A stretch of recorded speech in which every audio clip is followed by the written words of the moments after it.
em tua glória. Chama-me mais profundo, além do véu, em tua glória. Espírito, desça agora, eu me aproximo em tua presença.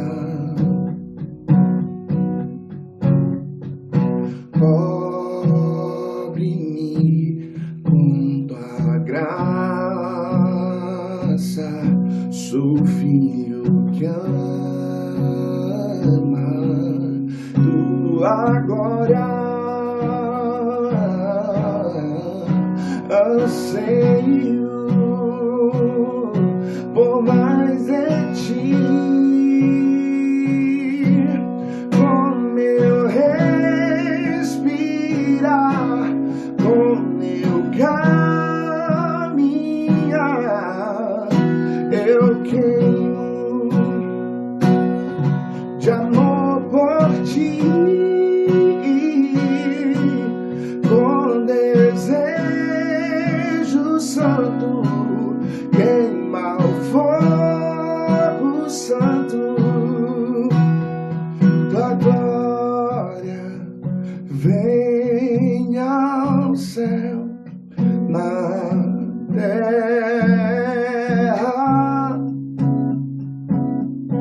céu na terra,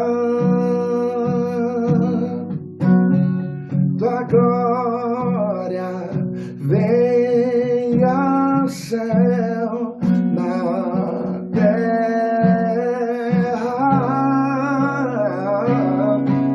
céu na terra. Anseio por mais de ti, com meu respirar, com meu caminhar, eu queimo de amor por ti, com desejo santo, queima o fogo santo.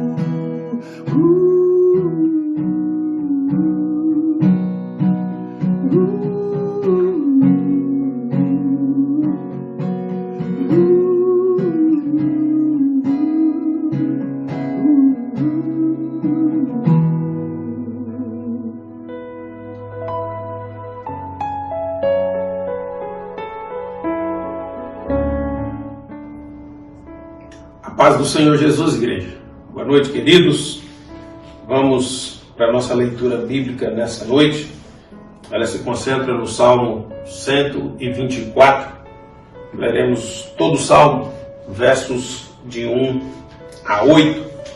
Nos diz assim a Bíblia, a palavra do Senhor. Se não fora o Senhor que esteve ao nosso lado, ora diga Israel. Se não fora o Senhor que esteve ao nosso lado quando os homens se levantaram contra nós, eles então nos teriam engolido vivos quando a sua ira se acendeu contra nós. Então as águas teriam transbordado sobre nós e a corrente teria passado sobre a nossa alma. Então as águas altivas teriam passado sobre a nossa alma. Bendito seja o Senhor, que não nos deu por presa aos seus dentes. A nossa alma escapou como um pássaro do laço do passarinheiro. O laço quebrou e nós escapamos. O nosso socorro está no nome do Senhor, que fez o céu e a terra. Que Deus possa estar abençoando a sua palavra ao nosso coração, como é do conhecimento dos irmãos. Nós iniciamos uma jornada pelo Cânticos dos Degraus, que é o conjunto de salmos que vai do 120 ao 134. Já vimos o 120, o 121, o 122 e o 123. E hoje nós veremos o Salmo 124.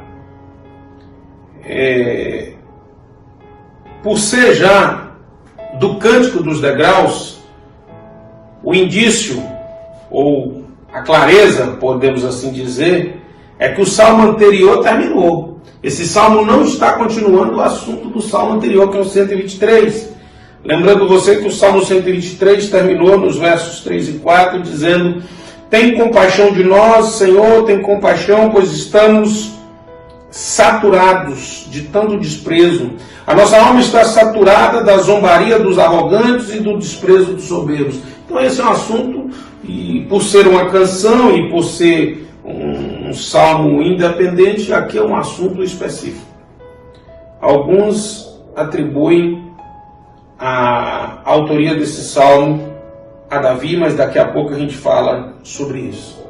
Alguns fatos, algumas coisas, algumas análises vão nos possibilitar entender melhor o salmo. E uma das coisas fundamentais aqui é a questão do gênero literário. Enquanto que o Salmo 123, ele está classificado ali do gênero literário como um salmo de lamentação. O Salmo 125, que vem depois do 124, é um salmo de confiança. O Salmo, então, 124 é chamado também de o cântico de ação de graça. Então, por essa diferença tão gritante, você talvez perguntaria qual é a importância disso para nós, pregador. É que essa diferença no gênero literário presente no Salmo 124 já nos indica que ele se distingue do 123 e do 125. Como eu disse para você, há uma divergência na certeza da autoria do Salmo. Alguns dizem que tudo indica que é da autoria de Davi. Aí quando alguns dizem, não, mas o Salmo fala um pouco da saída do cativeiro babilônico, isso não se aplica a Davi. Mas a grande maioria dos autores entendem que é de Davi, apresentam inclusive 4 situações, e uma das situações que mais se defende que esse Salmo é verdadeiramente de Davi é quando ele está fugindo de seu filho Absalão, e Aitofel está ali como seu conselheiro, e Aitofel dá um conselho e outro dá um conselho a Davi, no caso Uzai, e aquele conselho vai deixar Aitofel desesperado a ponto de levá-lo à morte. Mas eu gostaria de fazer um negócio diferente nessa noite. Eu quero deixar de lado a questão da estrutura do salmo, técnica, obedecendo todos os preceitos e princípios da exposição, e eu quero me atrever a resumir o salmo em 2 assuntos. O assunto 1, reconhecimento. O assunto 2, gratidão. E eu vou te explicar por que eu estou querendo me prender nesses 2 pontos que eu vejo presente no Salmo. Primeiro vamos ao dicionário, e o dicionário nos diz que reconhecimento é a ação ou efeito de averiguar, é o exame.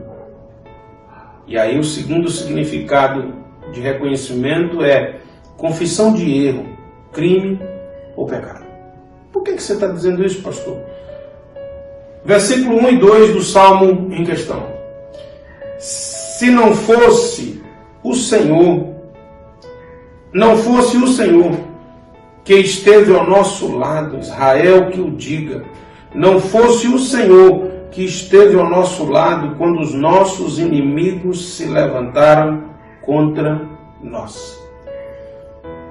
A palavra que é usada aqui para Senhor no Salmo é a mesma palavra que nós encontramos em Êxodo capítulo 3, versículo 14. Quando Moisés pediu para Deus qual o nome do Deus que estava enviando ele ao Egito, Deus respondeu a Moisés dizendo: assim dirá aos filhos de Israel, eu sou, me enviou a vós. Essa expressão é uma expressão muito forte para o judaísmo. Porque eu sou, embora alguns dizem eu sou, eu existo, e tentem traduzir isso é de uma profundidade, de um conhecimento para os judeus sem tradução. Porque eu sou Yahvé. E daqui a pouco nós vamos falar sobre isso. E quando nós vamos falar de reconhecimento, e o quanto isso é sério, eu lembro, já disse para você algumas semanas, de Lucas 19:41. Jesus chegando na entrada da cidade de Jerusalém, ele chora. E qual é o motivo do choro de Jesus? O motivo do choro de Jesus é porque Jesus é Deus, está entrando em Jerusalém. Havia toda uma expectativa de Jerusalém de receber o presente de Deus, que era o Messias. Havia toda uma espera, mesmo Israel tendo quebrado decretos e muitas vezes fugido da aliança. Mas Deus está visitando o povo dele para restabelecer a harmonia e restaurá-los. E Jesus chora, porque Israel não reconheceu o tempo da visitação de Deus ali. E não só não reconheceu, como não deu ouvidos, como perseguiu, rejeitou e pregou na cruz. Quando nós lemos João 8:58, nós encontramos Jesus dizendo assim: antes que Abraão existisse, eu sou. Jesus disse para eles quem ele é. O que se manifestou na sarça ardente para Moisés é o que estava entrando em Jerusalém. Mas não houve reconhecimento. Agora pensa no peso disso quando nós vamos falar de reconhecimento. Mas vamos prosseguir no Salmo. Salmo 124 agora, versículos 3 e 5. Eles nos teriam engolidos vivos quando a sua ira se acendeu contra nós. As águas nos teriam submergido e a torrente teria passado por cima de nós. As águas impetuosas teriam passado por cima de nós. Notem que o salmista faz menção de águas duas vezes. Se nós olharmos para uma primeira análise ou alguns pressupostos da grande maioria dos comentaristas, eles diriam: essas águas estão se referindo à criação, quando a terra era sem forma e vazia, e a água selava tudo, ou o dilúvio, que veio sobre a face da terra e trouxe juízo sobre a terra. Essa ideia de juízo através das águas, nós vamos encontrar ela em outras partes da Bíblia, mas um texto que vale lembrar, Amós capítulo 5, de 23 a 24, quando Deus rejeita o culto de Israel, porque embora tinha toda uma doxologia, estava vazio da sua integridade espiritual. No verso 24, o profeta diz: em vez disso, corra o juízo com as águas, e a justiça como um ribeiro perene. Então essa ideia da justiça vinda pela água, ela é muito presente na literatura judaica. Mas há uma segunda hipótese também, que alguns argumentam que havia a questão dos mitos dos cananeus. E que mitos eram esses? Segundo os cananeus, haviam deuses maus que dominavam as águas. E essa tríade e essa disputa desses deuses se concentrava em três deuses principalmente. Hadad, que era o deus da tempestade, Ian, que era o deus do mar, e Mote, que era o deus da seca e da esterilidade. Então alguns apontam até que há um indicativo disso, por exemplo, no Salmo 93, no verso 3, quando o salmista diz: os rios levantam, ó Senhor, os rios levantam o seu ruído, os rios levantam as suas ondas. Alguns dizem que o salmista está apontando para esses temores perpetrados e contaminados pela cultura dos cananeus, mas não temos nenhuma afirmação sobre isso. Mas dentro daquilo que propus em dividir o Salmo em dois pilares, o primeiro, reconhecimento, e o segundo, gratidão, eu quero de volta ao dicionário buscar a significação de gratidão, e o dicionário diz que gratidão é o sentimento manifesto pelo reconhecimento. Veja que um está ligado ao outro. Se não haver reconhecimento, não haverá gratidão. É isso que nós veremos no Salmo. Versos 6 e 7. Bendito seja o Senhor. Olha a gratidão. Primeira coisa que ele diz, primeira coisa que ele expressa é um louvor de gratidão. Bendito seja o Senhor, que não nos deu por presa aos seus dentes, as feras do mar. A nossa alma escapou como um pássaro do laço dos passarinheiros. O laço quebrou e nós escapamos.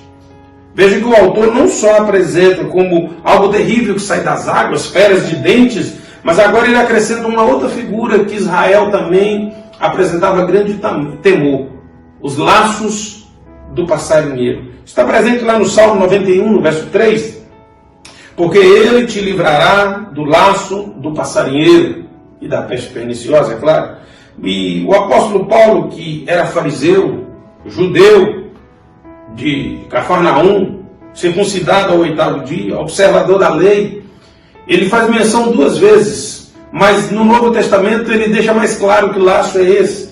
Quando ele escreve ao jovem pastor Timóteo, na primeira carta, no capítulo 3, no verso 7, ele diz: é necessário também que ele tenha bom testemunho dos de fora, a fim de que não caia na desonra e no laço do diabo. Soberba, o laço do diabo. Quando ele escreve na segunda carta de novo, no capítulo 2, do verso 26, ele volta a dizer: e tornarem a despertar, desprendendo-se dos laços do diabo, em cuja vontade estão presos. Então veja que é bem possível imaginarmos que se tratava o laço do passarinheiro, e o salmista quer se referir a ataques sutis, a uma astúcia, a um engendramento, a uma ardilosidade de Satanás em apanhar os homens. E então nós podemos resumir que se gratidão está ligada ao reconhecimento, o que leva, o que faz com que os homens sejam ingratos e lhes faltem o reconhecimento e, consequentemente, a gratidão é uma influência, é um aprisionamento maligno. E quando há ingratidão, a boca que deveria expressar louvor e gratidão, muitas vezes a resposta que ela emite é reclamação, é ofensa, é acusação e, consequentemente, toda sorte de pecado.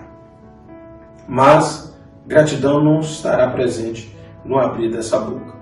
Mas aqui o salmista começa, no verso 6, a primeira coisa que ele diz é: bendito seja o Senhor. Mas aí no verso 8 ele diz assim: o nosso socorro está no Senhor. Desculpe, o nosso socorro está no nome do Senhor, que fez o céu e a terra. O verso 1 apontou para o eu sou, o Yahvé.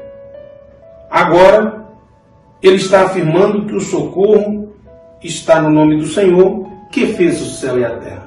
Se nós não ficarmos atentos, nós vamos entender que ele está dizendo então que o socorro vem de Elohim, porque o Deus que criou o céu e a terra, o Deus criador, é Elohim. É assim que se refere ao Deus da criação. Gênesis capítulo 1, versículo 1. No princípio criou Deus o céu e a terra, Elohim. Mas se analisarmos com cuidado, nós veremos que a segunda parte fala o que Deus fez. Mas ele está dizendo que o socorro, a confiança não está no que Deus fez, mas o socorro e a confiança está no nome do Deus que fez. E aí, não tenha dúvida, o nosso socorro está no nome do Senhor. Aí agora nós entendemos claramente o que ele está dizendo. O nome do Senhor, ao qual ele se refere aqui, é Yahvé. O tetagrama, que é YHWH, como queira, e H. E nós sabemos que foi dessa maneira que Deus se identificou lá no Monte Horebe, em Êxodo 3,14, quando Deus disse: o eu sou que eu sou, é Yahvé. É isso que significa. Então nós precisamos começar a entender algumas coisas, porque dentro da teologia, Yahvé significa eu sou o que sou, ou eu serei quem eu serei. E aí está no quadro para que você possa observar como a palavra é escrita e lida da direita para a esquerda. A abrangência desse nome nos impede de limitar ou de rotular Deus com um simples pseudônimo. com uma simples tradução ou com qualquer explicação humana, porque ela não atinge a plenitude do que o tetragrama quer dizer. O tetragrama, ele está dizendo que Deus é eterno, sem princípio e fim, mas não é só isso. Deus é autoexistente, mas não é só isso. Deus é imutável, invariável, ele é constante, mas não é só isso. Ele é absoluto, ele é independente, mas também não é só isso. Ele é autossuficiente porque é todo poderoso, porque é excelso, mas não é só isso. Porque ele é incompreensível, embora se revele, se relacione com a criação, mas não é só isso, porque ele é inexplicável, ele é insondável, mas também não é só isso, porque ele é único, quer ser igual e vai por aí afora. Não dá para parar, é isso que Yahvé significa. Yahvé foi o nome, então, que Deus usou para se revelar na sarça ardente a Moisés. Na leitura pública da Torá, o tetragrama, ele é substituído por Adonai, se for pronunciar nome, ou Hashem, e Hashem significa o nome. Seria mais ou menos assim, Deus se manifestou, ele vai dizer Hashem, o nome, se manifestou. A Septuaginta, que é a tradução grega da Bíblia hebraica, ela pegou Yahvé e substituiu por Kurios. E Kurios significa Senhor também. E mais tarde ela colocou Kurios porque Kurios é equivalente a Adonai. Então essa mudança, quando nós pegamos a Bíblia hebraica traduzida, nós vamos encontrar essa adaptação. O interessante é que no século X depois de Cristo, os massoréticos, que são os escribas judeus, eles introduziram as vogais de Adonai em Yahvé. E Adonai, com a finalidade de lembrar o leitor que é para substituir o nome sagrado, o tetragrama, ao invés de se dizer Hashem, passou-se a usar Adonai. E eu coloco aí agora para você na tela Adonai, para que você veja. Mas muito bem, deixa eu voltar na questão do Salmo. Jesus se apresentou, não foi só como eu li João capítulo 8, no verso 58, quando ele disse que antes que Abraão existisse, ele era ou eu sou. Se nós olharmos João 14,6, Jesus começa dizendo: eu sou o caminho, a verdade e a vida. Se nós olharmos João 10,11, ele disse: eu sou o bom pastor. João 8,12, eu sou a luz do mundo. João 6,35, eu sou o pão da vida. João 15,1, eu sou a videira verdadeira. João 10,7, eu sou a porta. Apocalipse 22,13, eu sou o alfa, o ômega, o primeiro e o último, o princípio e o fim. E o que é que nós entendemos? Embora Deus tenha se feito conhecer em muitos momentos, como nós vimos em Lucas 19, Jesus chora ao entrar na cidade, porque a cidade não reconheceu a sua visitação. Alguma coisa nós aprendemos nesse salmo.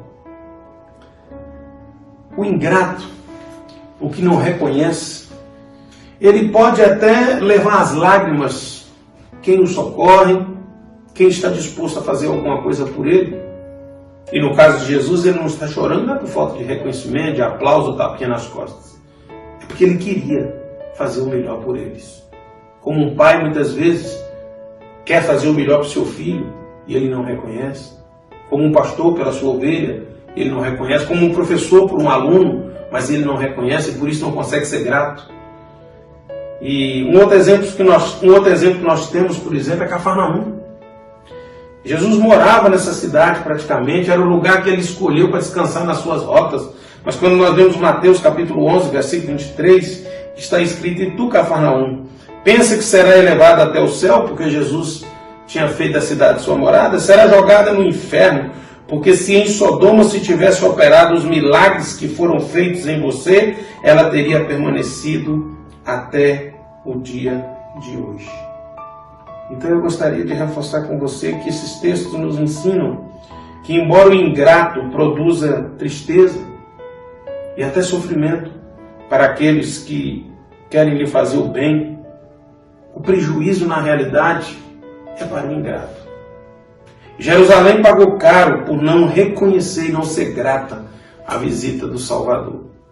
O ano 70 marcou um morticídio sem precedentes sobre a cidade.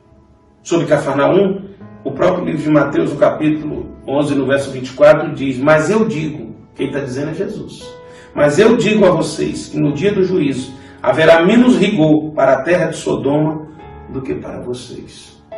Por não ter reconhecido, por não ter sido grata pelo que Jesus fez, o juízo de Cafarnaum seria pesado com mais rigor do que o juízo dispensado em favor de Sodoma e de Gomorra. Agora, voltando no que eu propus para você no início, dividir o Salmo em duas partes. Eu queria chamar você para a significação do dicionário para as duas palavras. Reconhecimento é a ação, é o efeito de averiguar, de examinar, de confessar o erro, o crime ou o pecado. Quando não há isso, não vai acontecer o segundo, que é a gratidão, que é o sentimento manifesto pelo reconhecimento. Temos vivido tempos em de filhos ingratos que não reconhecem o que seus pais fazem por eles. E nós não precisamos aqui listar sacrifícios e entregas que pais fazem para os seus filhos. Mas eles não expressam gratidão porque não há reconhecimento. E se não há reconhecimento, não havendo gratidão, não há louvor e honra. E aí é algo muito sério. Pastores que não reconhecem o bem às vezes que a ovelha faz, mas na maioria das vezes as ovelhas não reconhecem o que seus pastores fazem por elas. Elas simplesmente abandonam, vão embora, não dão um pingo de satisfação e ainda falam mal. Alunos não reconhecem o que seus mestres fazem por eles. Amigos, vizinhos, maridos que não reconhecem, nunca foram gratos às suas esposas pelo que elas fizeram por ele e vice-versa. Esposas que não reconhecem e por isso não são gratas, não louvam e não honram os seus maridos. Veja que é um contexto de mazelas. E tudo por quê? Porque não há reconhecimento.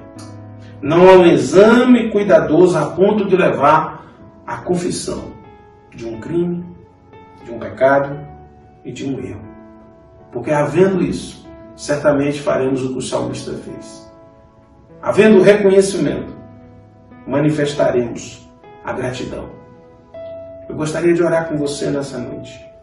Não sei se o Espírito Santo está trazendo agora na sua consciência algum momento, alguma pessoa, alguma situação que você não foi grato, não teve tranquilidade, honestidade, sinceridade para reconhecer e expressar louvor, gratidão e honra. Mas eu acredito que Deus está te dando essa oportunidade nessa noite. E eu gostaria de orar com você. Curve sua cabeça, vamos orar. Deus, nós pedimos nessa hora que o Espírito Santo, que convence da justiça, do juízo e do pecado, faça a nossa memória lembrar nessa hora de erros, de pecados, de danos causados que precisam ser reparados pela ingratidão, de não termos reconhecido devidamente e manifestado gratidão, louvor e a honra devida.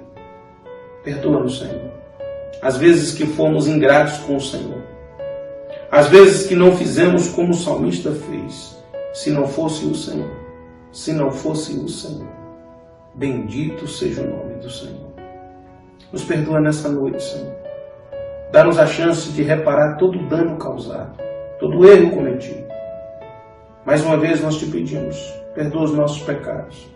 Escreve o nosso nome no livro da vida. Conta-nos entre os salvos. É o que te pedimos nessa noite, com o perdão de nossos pecados, em nome de Jesus. Amém? Amém. Espero que você tenha orado e espero que o Espírito Santo traga a sua memória e você possa ser um homem e ser uma mulher grato, que reconhece e expressa o devido louvor, a devida gratidão e a merecida honra a todos quanto que lhe estende a mão. Estende a sua mão, recebe a bênção nessa hora. E agora que o amor de Deus, o nosso Pai, a graça insondável do Senhor e Salvador Jesus Cristo, a comunhão, a consolação, o poder, o revestimento do Espírito Santo de Deus, seja com a Igreja de Jesus, que agora se reúne dessa forma, e com a Igreja do Senhor Jesus, que se encontra espalhada em toda a face da terra, hoje e eternamente. Semana de bênção, semana de paz e de vitórias, em nome de Jesus.